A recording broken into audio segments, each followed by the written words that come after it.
एक सवाल है कि जो इस्लामी मुल्कों में जो फौजी पहरा देते हैं सरहदों पे, उनके लिए क्या अजर सवाब है?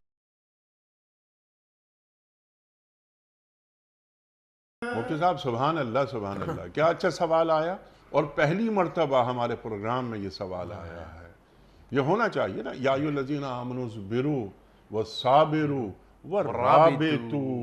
बेशक अल्लाहु अकबर। इरशाद। देखें, बहुत फ़ज़ाइल हैं उसके।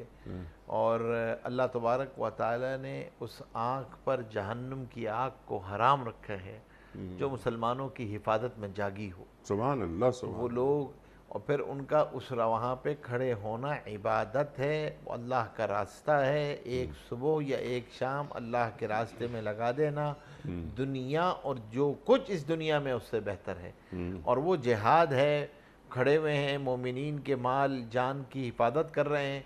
और अगर वो ये नीयत अपनी आली रखते हैं तो उलमा ने लिखा है कि इस ज़ाहिरी हिफाजत की वजह से जितने आमाल हो रहे होते हैं, मुसलमान आज़ादी के साथ वो आमाल कर रहे होते हैं, उनका अजर उसको मिल रहा क्या होता है। बात है, सुभान अल्लाह, सुभान वो अल्लाह। तो जो अजानें हो रही अज़ानें हैं, हो रही जो हैं, नमाजें हो रही नमाजें हैं। हो रही हैं, पढ़ाई हो रही है, बच्चे हिफ्ज़ कर रहे हैं, मदारिस में जो भी दीन के शोबे काम कर रहे हैं, और वो इस आज़ादी की नेमत की वजह से ahsan तरीके से काम कर पा रहे हैं, उन सब का अजर उस आदमी को मिल रहा होता है।